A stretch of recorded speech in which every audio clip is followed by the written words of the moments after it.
1 Coríntios, capítulo 6, de 12 a 20. Assim diz a palavra de Deus. Todas as coisas me são lícitas, mas nem todas convêm. Todas as coisas me são lícitas, mas eu não me deixarei dominar por nenhuma delas. Os alimentos são para o estômago e o estômago para os alimentos. Mas Deus destruirá tanto estes como aquele. Porém, o corpo não é para a impureza, mas para o Senhor, e o Senhor para o corpo. Deus ressuscitou o Senhor, e também nos ressuscitará a nós pelo seu poder. Não sabeis que os vossos corpos são membros de Cristo? E eu, porventura, tomaria os membros de Cristo e os faria membros de meretriz? Absolutamente não. Ou não sabeis que o homem que se une à prostituta forma um só corpo com ela? Porque, como se diz, serão os dois uma só carne. Mas aquele que se une ao Senhor é um espírito com ele. Fugi da impureza. Qualquer outro pecado que uma pessoa cometer é fora do corpo, mas aquele que pratica a imoralidade peca contra o próprio corpo. Acaso não sabeis que o vosso corpo é santuário do Espírito Santo que está em vós, o qual tendes da parte de Deus e que não sois de vós mesmos? Porque fostes comprados por preço. Agora, pois, glorificai a Deus no vosso corpo. Até aqui a leitura da palavra de Deus. Corinto, irmãos, não era um local exatamente favorável à plantação de uma igreja, mas foi para lá que Deus enviou o apóstolo Paulo nas suas viagens missionárias. Corinto era uma cidade importante, era a sede administrativa da província da Acaia, era uma cidade portuária, havia uma movimentação muito grande, estrangeiros moravam ali, residiam ali, era uma cidade pluricultural e também era muito próspera financeiramente, comercialmente, a ponto de que ela era a sede dos Jogos Istmicos, que competiam com os Jogos Olímpicos que eram realizados em Roma. E ela se tornou famosa através da história por causa da quantidade de templos pagãos que havia na cidade, a quantidade de deuses, especialmente pela imoralidade. Corinto era tão famosa pela imoralidade que na antiguidade se cunhou um verbo, o verbo era corintinizar, que significava corromper alguém sexualmente. Tal era a fama da cidade. Nos seus templos havia prostituição cultural, muitos deuses exigiam durante o seu culto que os adoradores se misturassem com as sacerdotisas em relação sexual, simbolizando a fecundação da terra e a prosperidade. Era uma cidade conhecida pela sua devassidão e pela falta de costumes decentes e próprios. A igreja de Corinto cresceu nesse ambiente e não demorou para que ela fosse influenciada pela cultura da cidade. Aqui nós lemos na carta aos Coríntios que muitos membros daquela igreja tinham tido um passado de imoralidade. Aqui mesmo no capítulo 6, Paulo diz no verso 9, não sabeis que os injustos não herdarão o reino de Deus? Não vos enganeis, nem impuros, nem idólatras, nem adúlteros, nem afeminados, nem sodomitas, nem ladrões, nem avarentos, nem bêbados, nem maldizentes, nem roubadores herdarão o reino de Deus. Tais fostes alguns de vós. Nessa lista de Paulo, da qual ele diz que alguns coríntios fizeram parte, você encontra aqui a referência a pessoas que tinham sido idólatras, adúlteros, efeminados, sodomitas, impuros sexualmente, ou seja, muita gente na igreja tinha tido um passado de imoralidade. Havia o caso na igreja de Corinto de um homem que estava vivendo com a sua madrasta. Paulo, ao mesmo tempo que o pai e filho tinham a mesma mulher. Paulo trata disso no capítulo 5 dessa carta e repreende a igreja. E na passagem que nós acabamos de ler, embora não seja explícito, mas está implícito que alguns membros continuavam a praticar a prostituição.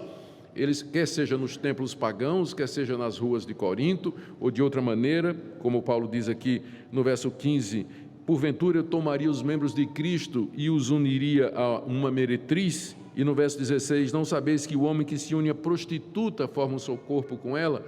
Ou seja, ele só teria dito isso se isso estivesse acontecendo na igreja de Corinto.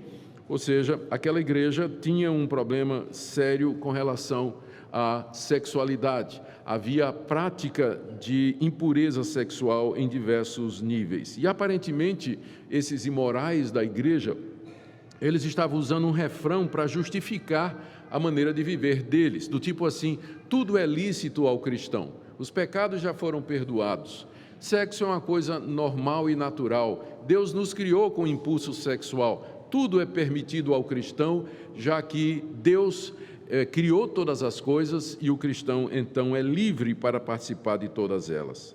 Paulo trata então desse assunto aqui na carta que eu li, nessa parte da carta que eu li. Eu quero em primeiro lugar ver a resposta que Paulo dá a esse refrão, está no verso 12, em seguida a perspectiva cristã a respeito do corpo que ele coloca dos versos 13 a 20 e depois duas aplicações práticas para nós. Vamos começar então com a resposta que Paulo dá àquele aforisma dos Coríntios: tudo me é lícito, no verso 12. E você pode colocar entre aspas essa expressão, todas as coisas me são lícitas, porque na verdade Paulo está repetindo o que os coríntios estão dizendo. É como se poderia ter sido traduzido assim: vocês dizem, abre aspas, todas as coisas são lícitas, fecha aspas, mas eu digo, nem todas convêm, ponto. Vocês dizem, abre aspas, todas as coisas me são lícitas, fecha aspas, mas eu digo, eu não me deixarei dominar por nenhuma delas. Então aqui nesse verso 12, Paulo está respondendo aquele refrão dos imorais: todas as coisas são lícitas. A princípio, Paulo concorda com isso, porque ao cristão tudo é permitido. Paulo não é um legalista, um cristão não é alguém que se caracteriza principalmente por viver aferrado a um código moral absoluto pelo qual ele vai ser salvo. Em Cristo Jesus, nós descobrimos a liberdade de praticar coisas, de fazer coisas, desfrutar o mundo que Deus nos deu e viver com alegria, aproveitando as bênçãos que Deus nos deu. Mas há dois limites para a liberdade do cristão, Paulo diz. Primeiro, todas as coisas me são lícitas, é verdade. Primeiro limite, mas nem todas convêm. Nem tudo que é lícito, nem tudo que é permitido conduz a um fim proveitoso, quer seja para o crente, para as pessoas ao redor dele, para a sua família ou para a igreja. Segundo limite, todas as coisas me são lícitas, é verdade, diz Paulo, mas eu não me deixarei escravizar, dominar por nenhuma delas.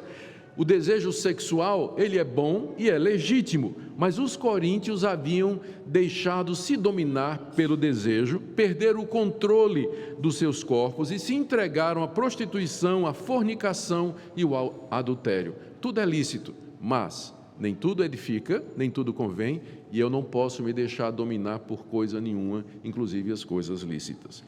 Depois de rebater, então, essa desculpa esfarrapada dos coríntios, Paulo fala, ele elabora, vamos chamar aqui de uma teologia do corpo. Ele fala do corpo que Deus nos deu, do valor desse corpo, do propósito desse corpo, da finalidade do corpo, com o objetivo de fazer com que os coríntios vissem que eles estavam usando o corpo de maneira errada ao praticar a imoralidade, prostituição, fornicação, adultério e outras práticas. Primeiro, Paulo diz no verso 13, o nosso corpo é para o Senhor. Verso 13, os alimentos são para o estômago e o estômago para os alimentos. Mais uma vez, era isso que os coríntios estavam dizendo, olha, é uma coisa natural, se Deus fez o estômago, então ele precisou ter criado os alimentos. Se ele criou os alimentos, é porque tem um estômago, há uma correspondência natural. Ora, eu tenho órgãos sexuais, logo, sexo é a mesma coisa, fazer sexo, satisfazer a necessidade sexual, é a mesma coisa de satisfazer o apetite por comida. Os alimentos são para o estômago, e os estômagos são para o alimento. Os órgãos sexuais são para o sexo e o sexo para o órgão sexual. É uma coisa normal. Resposta de Paulo: Deus destruirá tanto estes como aqueles. Ou seja, essas necessidades de comida, sexo e tudo mais fazem parte desse mundo presente que haverá de passar e serão destruídos no dia do juízo, quando Deus der um fim ao mundo que há. Porém, o corpo, ele tem uma finalidade que vai além das necessidades materiais. O corpo não é para a impureza. Há um momento em que nós podemos satisfazer os desejos sexuais, que é no casamento, que é um ambiente legítimo para nós expressarmos a nossa sexualidade. Fora disso é impureza. O corpo não foi feito para a impureza, diz o apóstolo Paulo, mas ele foi feito para o Senhor. O Senhor aqui é Jesus Cristo. E essa é uma verdade que nós devíamos lembrar, que Deus nos fez com o corpo que nós temos, para que nós pudéssemos pertencer ao Senhor Jesus. E aí o mais impressionante é o que ele declara no final do versículo: e o Senhor Jesus é para o corpo. Agora a gente sabe por que é que ele encarnou, e agora a gente sabe por que é que Deus nos fez com o corpo. Nós pertencemos ao Senhor Jesus e ele nos pertence. Essa é a finalidade gloriosa do corpo. Ele foi feito para ser do Senhor Jesus, e o Senhor Jesus encarnou para que ele pudesse ser nosso, para que ele pudesse nos pertencer também, através de ter o mesmo corpo que nós temos. Segunda coisa que Paulo diz no verso 14, é que esse corpo que Deus fez e que não é para a impureza, mas para o Senhor Jesus, um dia ele vai ser ressuscitado. Verso 14, Deus ressuscitou o Senhor e também nos ressuscitará a nós pelo seu poder.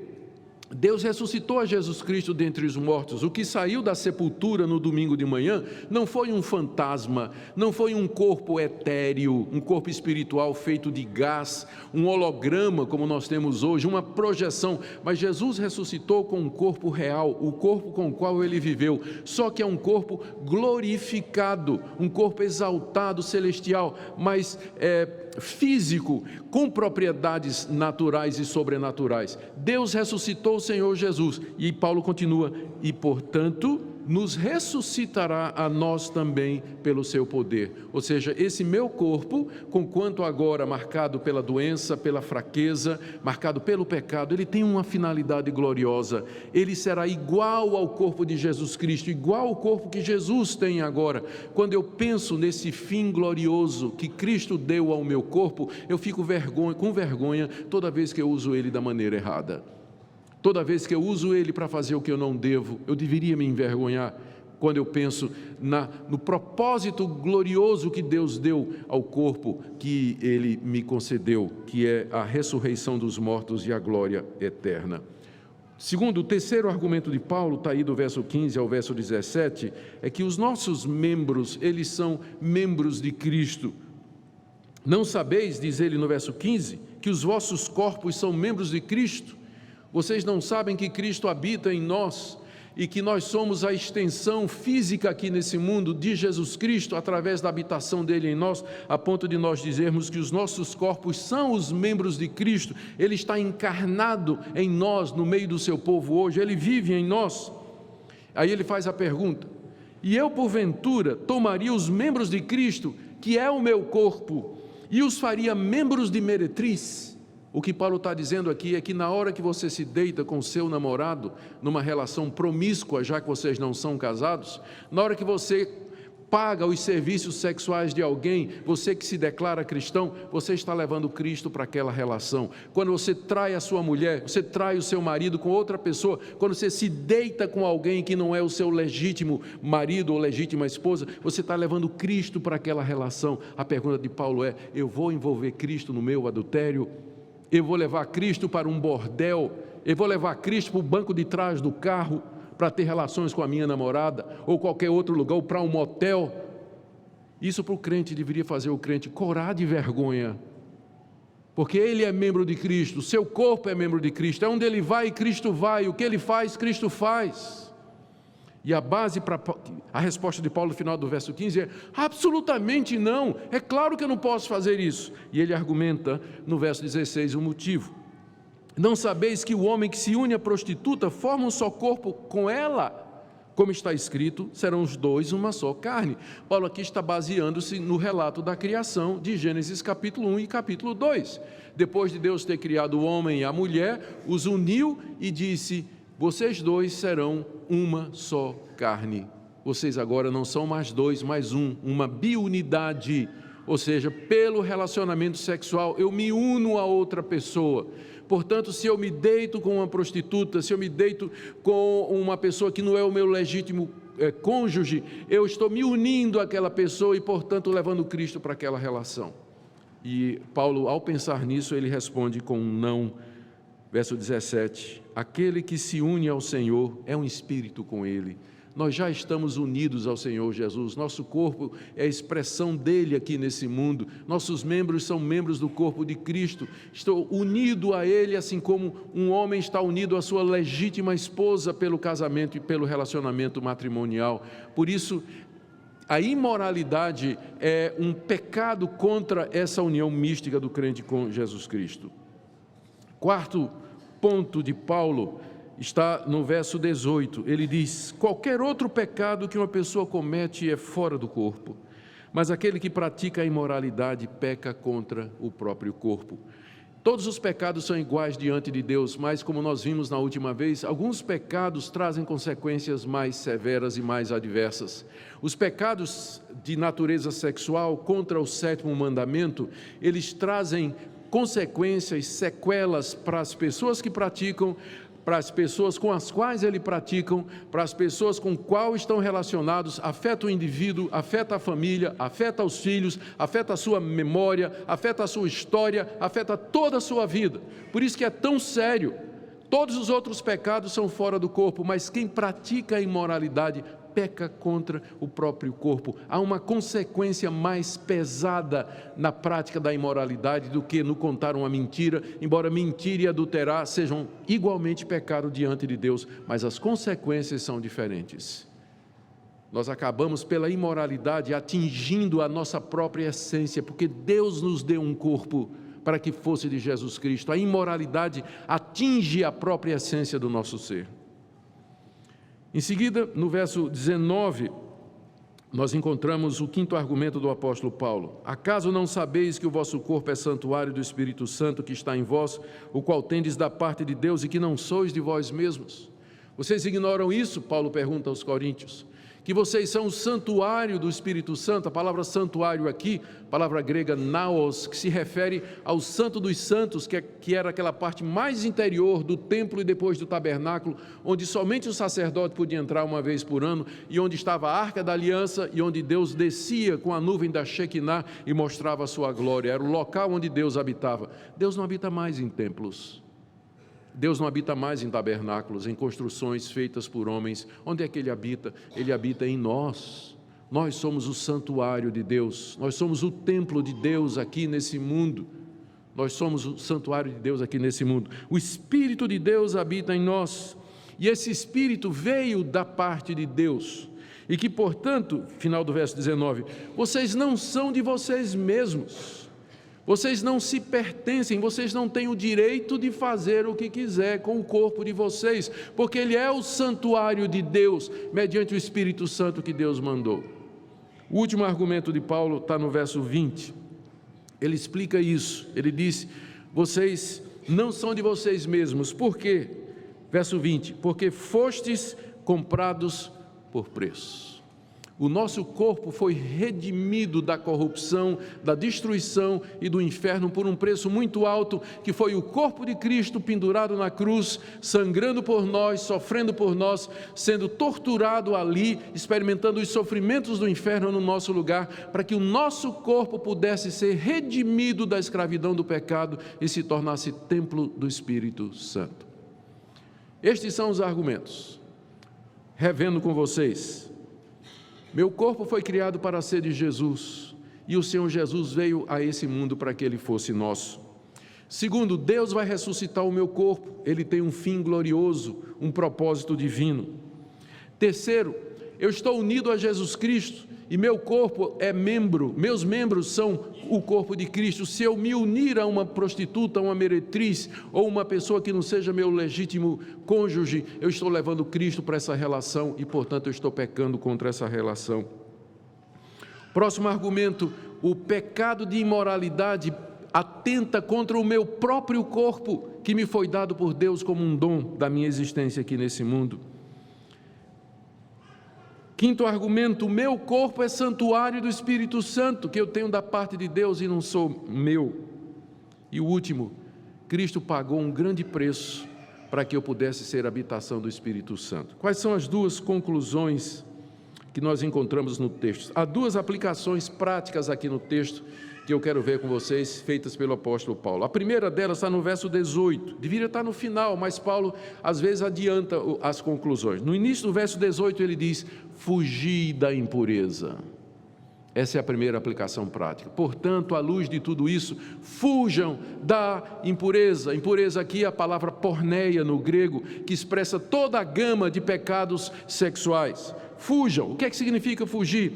Evite todas as situações que podem levar vocês a pecar.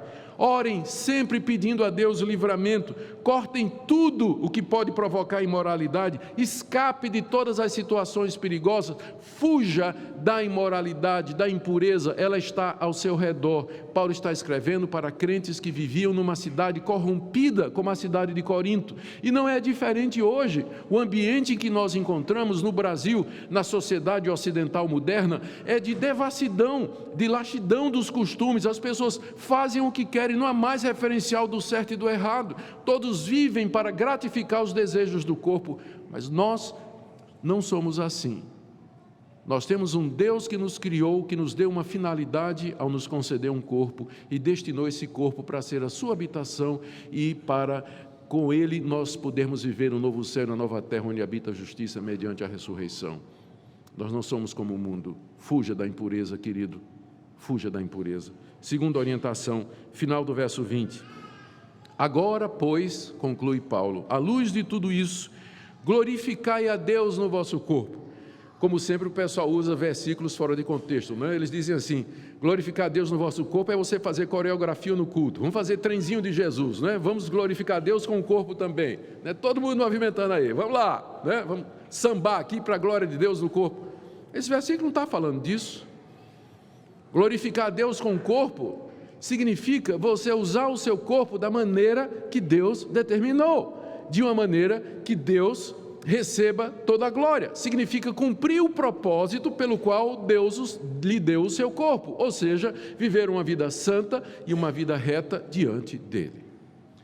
Talvez aqui nessa manhã nós tenhamos pessoas que têm usado o seu corpo toda a sua vida para satisfazer os desejos sexuais. Se envolver em imoralidade, pornografia, masturbação, relações com a namorada, adultério, prostituição. Nós queremos dizer que nesta manhã o Deus que fez o seu corpo e que você está usando errado é o mesmo Deus que pode perdoar você e lhe dar um novo começo. Foi pago um alto preço na cruz do Calvário para que você pudesse começar de novo, para que você pudesse ter um corpo limpo, santo, purificado, reservado e dedicado a Deus e a sua glória. Isso não significa que você vai viver como um monge. Não, não. Os cristãos desfrutam muito do sexo dentro do casamento. Os casamentos cristãos são lugares de prazer, de alegria e de expressão sexual da mais profunda possível. Mas é ali que é feito da maneira correta, com a pessoa certa, com a qual nos comprometemos e casamos diante de Deus. Talvez hoje pela manhã você devia pensar como você está usando o seu corpo à luz daquilo que o apóstolo Paulo fala e resolver diante de Deus que você vai agora entregar o seu corpo, não somente a sua alma, mas também o seu corpo a Jesus Cristo, para que ele seja instrumento da glória de Deus aqui nesse mundo. Oremos. Obrigado pelo corpo, Senhor, que o Senhor nos deu. E aqui nós temos um privilégio maior do que os anjos. Os anjos não têm corpo, eles não sabem do que é que nós estamos falando. Mas tu nos deste corpo, corpo que pode sentir, provar, ouvir, testar. Te damos graças, porque nos fizeste seres mais completos do que os anjos.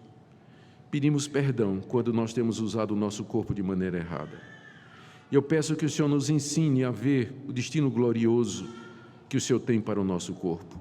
E que agora, quando nós vamos celebrar a ceia do Senhor, quando Jesus deu o seu corpo por nós, para que o nosso corpo pudesse ter a vida eterna, nós queremos te agradecer e queremos pedir que faça desse momento um momento de profunda comunhão contigo, por amor de Jesus. Amém.